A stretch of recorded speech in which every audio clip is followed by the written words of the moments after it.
You are watching Global Insights of Voice of Canada, and this is Haroon.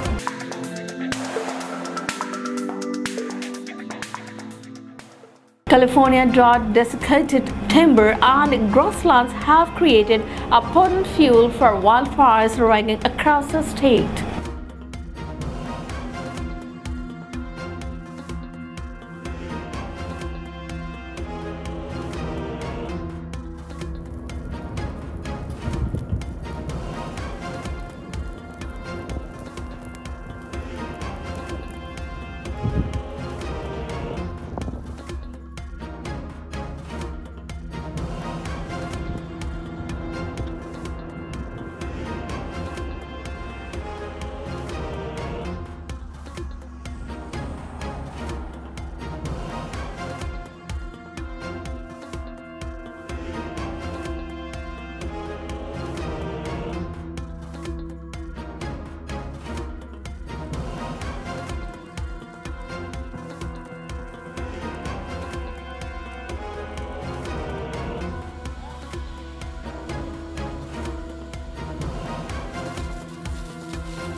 Days of chaos and stampedes outside Kabul's airport have left several Afghan civilians dead as thousands continue trying to flee the country and the grip of the Taliban. Heavily armed Taliban soldiers have set up checkpoints around Kabul, searching cars and questioning Afghans, cracking down to ensure law and order. Calm down! Calm down! Outside Kabul's airport, there is no order. Afghans are suffering bone-crushing injuries and deaths as thousands crowd together begging to leave the country. Hundreds are also suffering from dehydration. U.S. officials insist they are moving troops outside the airport to keep people from being crushed to death and getting as many people out as fast as they can. For Afghans who aided the U.S. and its allies, there is overwhelming concern for family members still in the country, including this woman who is afraid to be identified. They are in danger because I was working with many organizations. Maybe if they are not finding me, they attacked my family. One woman was so desperate to escape her homeland, she gave birth on a military aircraft moments after it landed in Germany. Those arriving in the U.S. are receiving aid from groups of Afghan Americans trying to help the refugees rebuild their lives. U.S. President Joe Biden held an unusual Sunday press conference after ordering private airline companies to fly refugees out of U.S. air bases outside of Afghanistan. At these sites where they're landing, we are conducting thorough scrutiny, security screening. Anyone arriving in the United States will have undergone a background check. Biden is still facing worldwide criticism for announcing he's pulling U.S. troops out of the country by the end of the month, even from former British Prime Minister Tony Blair, an ally. Leaders of the G7 meet next week, strategizing on how to prevent Afghanistan from becoming a terrorist breeding ground and protecting those left behind. Despite being downgraded from a hurricane tropical storm, Henry is still causing pain along the United States northeast coast, dropping heavy rain and storm surges as it approaches the Atlantic Canada. Considering it made landfall as a tropical storm instead of a hurricane, Henri is still having a troubling impact in parts of New England and in New York State. I'm asking you, Rhode Island, to stay home until this storm passes. This is not the time to go out and see the waves or explore down trees. This is the time to stay home and stay safe.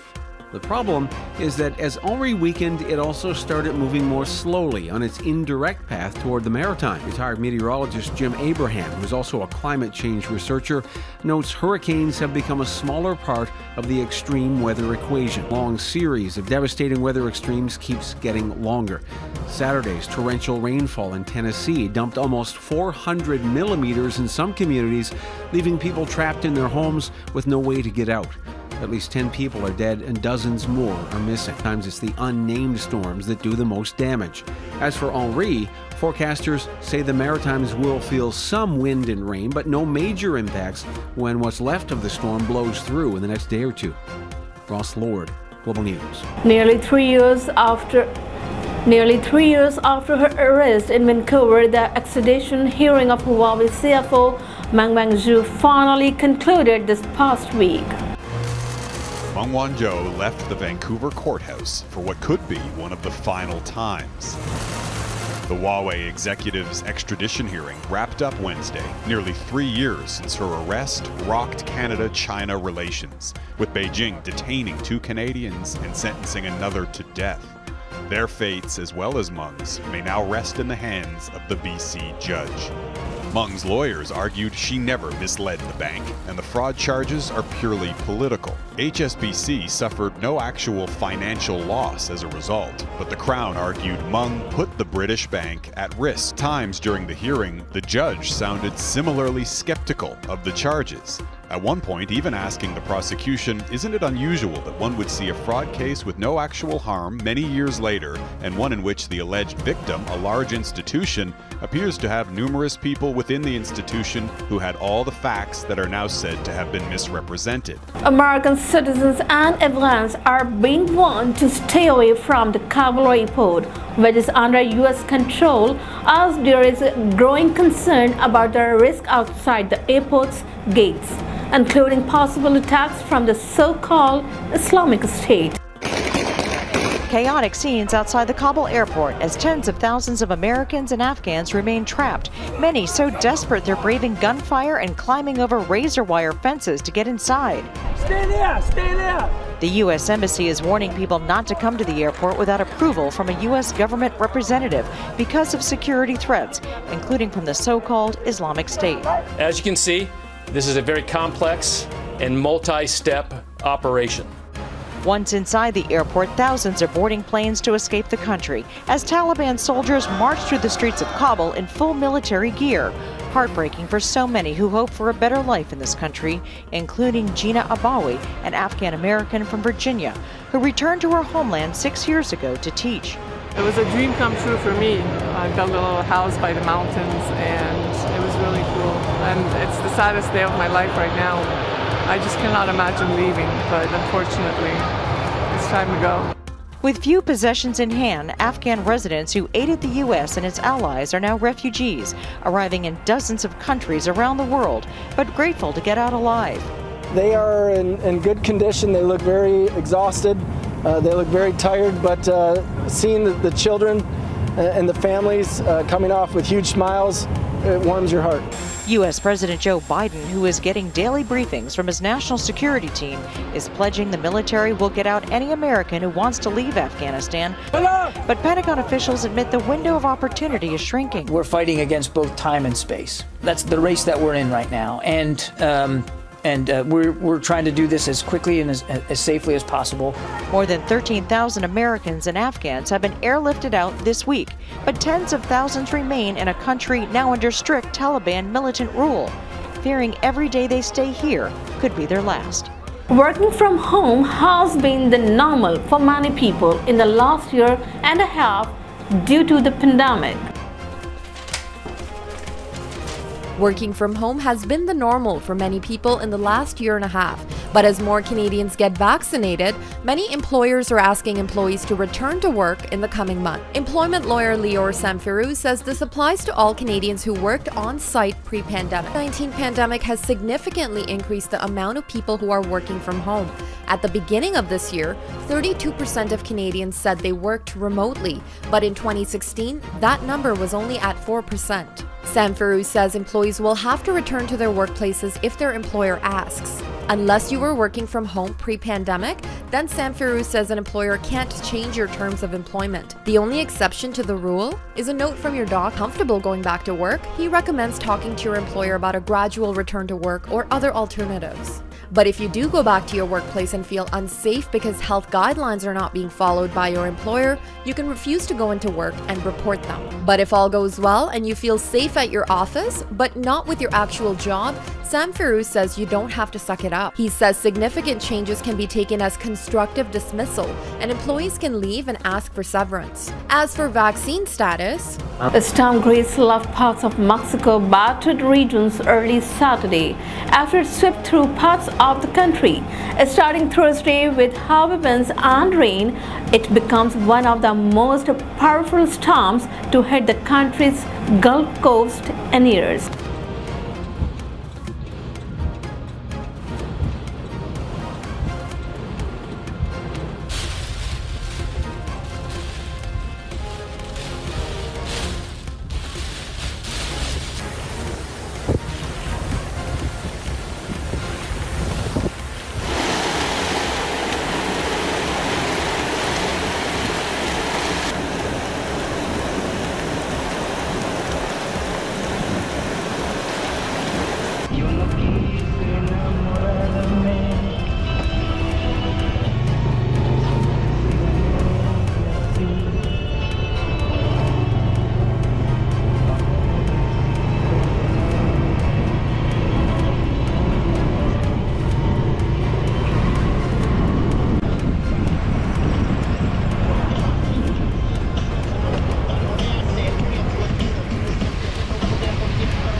Crowds continue to gather outside Kabul's airport on Saturday as desperate people look for ways to get out of Afghanistan nearly a week after the Taliban took the capital city.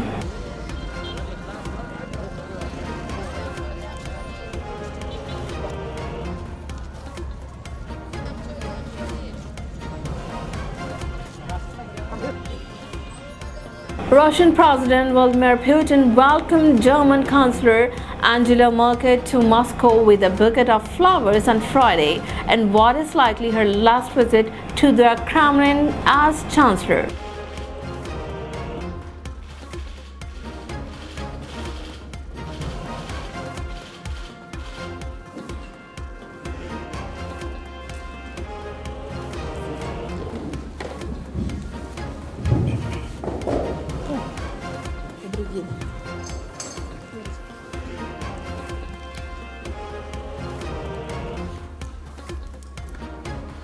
Уважаемая госпожа федеральный канцлер,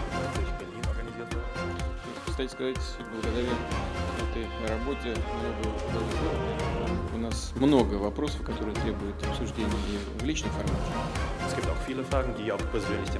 Так что я уверен, это будет не только прощальный визит, связанный с вашим решением не избираться дальше в качестве федерального канцлера, но и визит, наполненный таким серьезным делом совершенно.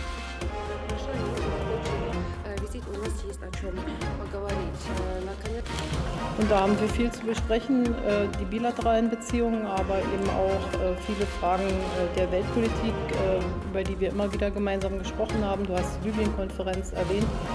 Afghanistan wird sicherlich auch ein Thema heute sein, aber auch unsere Handelsbeziehungen, die Fragen der bilateralen Zusammenarbeit in Deutschland ja, aber auch die Fragen von Nichtregierungsorganisationen. Also die Zeit wird gut gefüllt sein. Ich bedanke mich, dass wir die Gelegenheit zu diesem Treffen haben.